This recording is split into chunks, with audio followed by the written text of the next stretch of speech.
शिक्षक एक मोमबत्ती की तरह है जो खुद जलकर दूसरों के जीवन में प्रकाश डालता है। नमस्कार दोस्तों, आज हम एक ऐसे ही महान शख्स के बारे में बात करने वाले हैं जिनके जन्मदिन पर पूरे भारतवर्ष में शिक्षक दिवस के रूप में मनाया जाता है।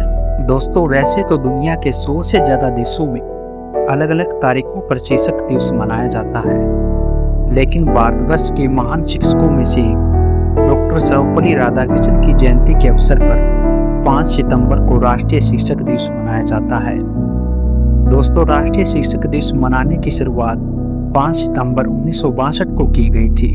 दोस्तों, उनके जन्म की बात करें तो डॉक्टर सर्वपल्ली राधाकृष्णन का जन्म 5 सितंबर 1888 तमिलनाडु के तिरुमनी गांव में एक ब्राह्मण परिवार में हुआ था और उनके जन्म स्थान को एक पवित्र स्थान के रूप में भी जाना जाता है।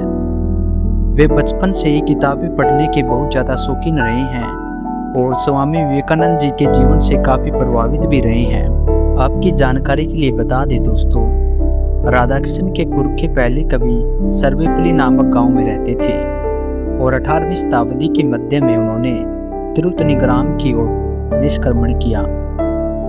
उनके पिता का नाम सर्वपल्ली वीरास्वामी और माता का नाम सीतामा था। उनके पिताजी राजस्व विभाग में काम करते थे। वीरास्वामी के 5 पुत्री और 1 पुत्र था और उन संतानों में से राधाकृष्णन का स्थान दूसरा था। दोस्तों, डॉक्टर सर्वपल्ली राधाकृष्णन के वैवाहिक जीवन की बात करें तो उनका विवाह 8 मई 1903 को 14 वर्ष की आयु में हुआ था और उनकी पत्नी का नाम शिवा कामू था। उस समय उनकी पत्नी की आयु मात्र 10 वर्ष ही थी और 3 वर्ष के बाद उनकी पत्नी ने उनके साथ रहना शुरू किया था। उनकी पत्नी शिवा कामू ने परंपरागत रूप से ज़्यादा शिक्षा प्राप्त नहीं की थी, लेकिन उनका तेलुगु भाषा पर अच्छा अधिकार था।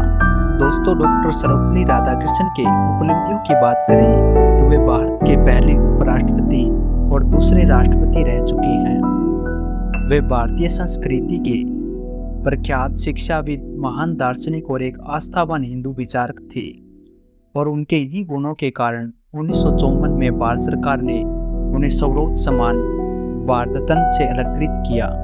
राधाकृष्णन का निधन चेन्नई में 17 अप्रैल 1975 को हो गया।